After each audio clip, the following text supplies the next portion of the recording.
2015 সালের বৈষম্য যুক্ত ব্যয় কমিশনের বিরুদ্ধে সেদিন যে আন্দোলনে নেমেছি, আজকেও বাংলাদেশ সরকারি কর্মচারী কল্যাণ ফেডারেশন আমরা ঘরে ফিরিয়ে নেই। বৈষম্য মুক্ত করে নবম ব্যয় কমিশন এনু সরকারের পক্ষ থেকে আদায় না হওয়া পর্যন্ত আমরা রাজপথে আসি থাকবো আপনাদেরকে নিয়ে। আপনারা যদি সহযোগিতা করেন, আমি জানি কে কেমন আছেন বলার অপেক্ষা রাখে না।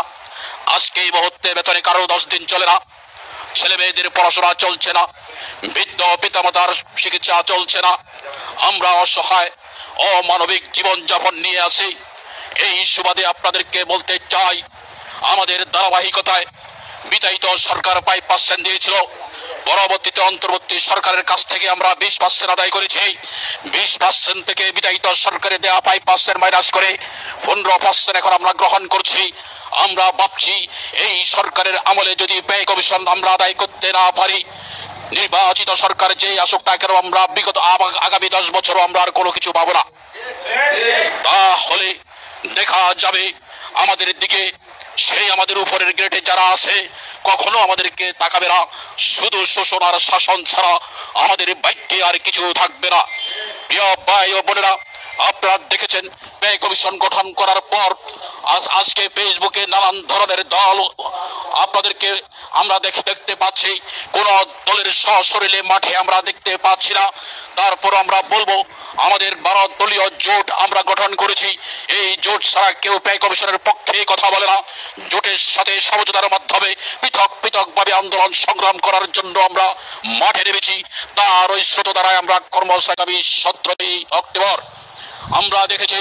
যদি এই মুহূর্তে মাঠে না থাকি, আমরা যদি আন্দোলন নিয়ে আমাদের ধারাবাহিকতা অব্যাহত না রাখি, যেইভাবে এই দেশের উচ্চ শ্রেণীর কর্মকর্তা আমলা বললে অনেকে বাধা দেয়, আমি বলবো সেই আমলা শ্রেণীরা এইবারও গত 8ম ব্যয় কমিশনে যেভাবে আমাদেরকে প্রভাবিত করেছে, ইন্টারফেয়ার করে আমাদেরকে ঠকিয়েছে, নবম ব্যয় কমিশনেও আমাদেরকে প্রভাবিত করে আমাদের ব্যয় কমিশন চেয়ারম্যান স্যার সহ ব্যয় কমিশন কমিটিকে এই আমলা শ্রেণীরা প্রভাবিত করার চেষ্টা করছে। তাদের ইজ্জতের আঘাত লাগে। যদি 12 গ্রেড যদি ব্যয় কমিশন ঘোষণা করে, তাদের ইজ্জতের আঘাত আসে। আমরা বলবো বাংলাদেশ সংবিধানে যেখানে ঘোষণা আছে প্রজাতন্ত্রের নিয়ন্ত্রণে অল আর সার্ভেন্ট, সকল স্তরের কর্মচারী অল আর সার্ভেন্ট, এতে কাউকে বড় ছোট খাটো করে দেখার কোনো সুযোগ নাই। প্রিয় ভাই ও বোনেরা, ব্যয় কমিশনের সম্মানিত সকলের সশ্রদ্ধ চেয়ারম্যান মাননীয় জাকির স্যারের দৃষ্টি আকর্ষণ করছি। একই সাথে অন্তর্বর্তী সরকারের প্রধান উপদেষ্টা ডক্টর ইউনূস স্যারের দৃষ্টি আকর্ষণ করছি।